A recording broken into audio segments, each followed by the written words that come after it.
ஹர ஹர சங்கர ஜய ஜய சங்கர ஹர ஹர சங்கர ஜய ஜய. ஒரு உண்மையான பக்தர் இருந்தார். சாய்பாபா பக்கத்திலேயே இருந்து அவருக்கு பணிவிடையெல்லாம் செஞ்சுண்டு அவர் கூடவே படுத்துன்னு தூங்குற அளவுக்கு அவர் ஒரு பாக்கியசாலியான ஆத்மா.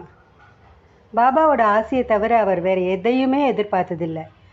ரொம்ப வாழ்க்கையில் கரடுமுரடான சூழ்நிலையிலையும் சரி, பரம ஏழ்மைக்கு தள்ளப்பட்ட சூழ்நிலையிலையும் சரி, பாபா கிட்ட அவருக்கு இருந்த பக்தி குறைஞ்சதே இல்லை.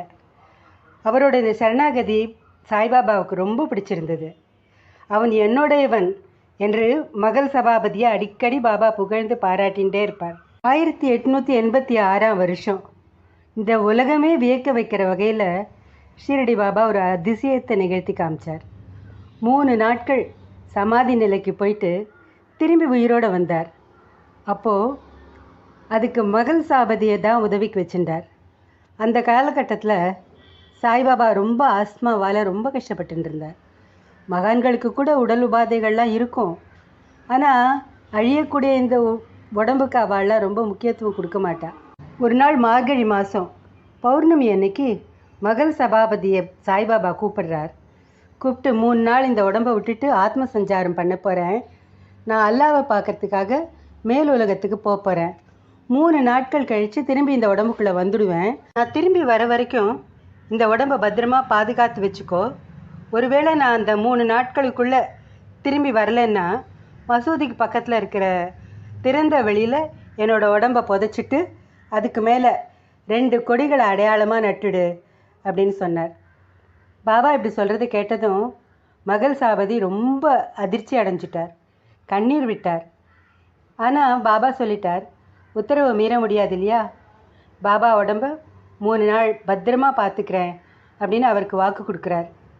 அன்றைக்கி ராத்திரி 10 மணிக்கு பாபா கண்ணை மூடி தியானத்தில் உட்கார்றார். பாபாவோட உடம்புலேருந்து ஆத்மா பிரிஞ்சிருந்தது. அவரோட மூச்சு துடிப்பு நின்று போயிருந்தது. அவர் உடல் கிடந்த விதத்தில் அவர் உடம்புல இருந்து உயிர் முழுசாக போயிடுத்துன்றத உறுதியாக தெரிஞ்சிக்க முடிஞ்சுது. இந்த நிலையில் பாபா இறந்துட்டார்னு ஷீரடி கிராமம் முழுக்க காட்டுத்தீ மாதிரி விஷயம் பரவித்து. சாய்பாபா மீது உண்மையான பக்தி வச்சிருக்கிறவாள்லாம் ஓடி வந்தா பாபாவை பார்க்கறதுக்காக.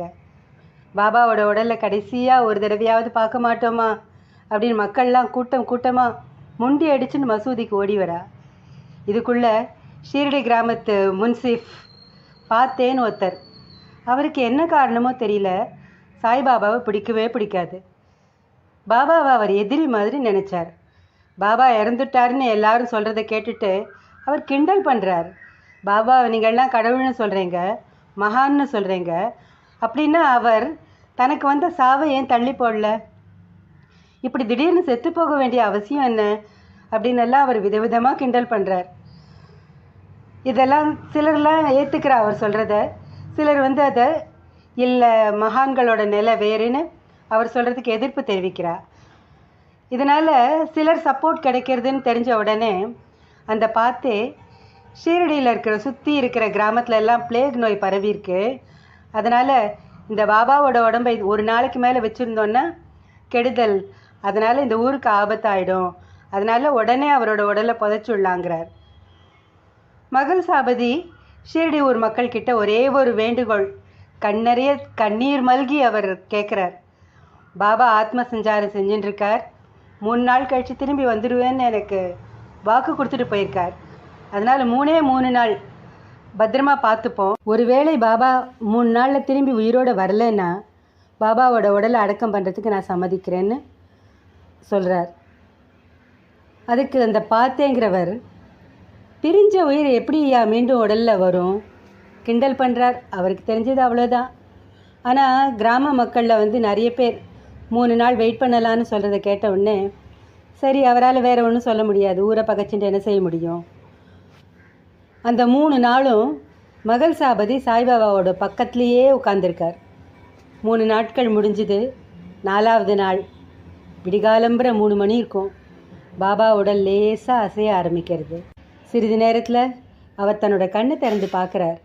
இதனை பார்த்த மகள் சாபதி அவரோட ஃப்ரெண்ட்ஸ் எல்லாருமே சந்தோஷத்தில் துள்ளி குதிக்கிறார். ஸ்ரீ சாய்நாத் மகாராஜுக்கு ஜெய் இந்த கோஷம் சீரடியே குலுங்க வைக்கிறது.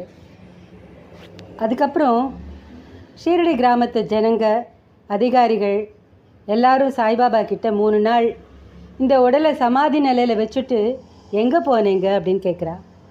அதுக்கு சாய்பாபா, நான் அல்லாவை பார்க்கறதுக்காக மேலுலகம் போயிருந்தேன், அதுக்கப்புறம் வைகுண்டம் போய் ஹரியை தரிசனம் பண்ணேன், இன்னும் இந்த உலகத்தில் எனக்கு சாதிக்க வேண்டிய விஷயங்கள், கடமைகள் நிறைய இருக்குது, அதனால் திரும்பி இந்த உடம்புக்குள்ளேயே வந்துட்டேன்னு சொல்கிறார். அடுத்த வினாடி ஷீரடி கிராம ஜனங்கள்லாம் அவர் காலில் விழுந்து ஆசீர்வாதம் வாங்குறா. இந்த உலக க்ஷேமத்திற்காக மகான்கள்லாம் இந்த உலகத்திற்கு வரா. ஆனால் அவர்களை வாழற காலத்தில் மதிக்க கற்றுக்கணும். மதிக்காட்டா கூட பரவாயில்ல, மிதிக்காமல் இருந்தால் அதுவே போதும். சங்கரம் சிவசங்கர். ஹர ஹர சங்கர ஜய ஜய சங்கர ஹர ஹர சங்கர ஜய ஜய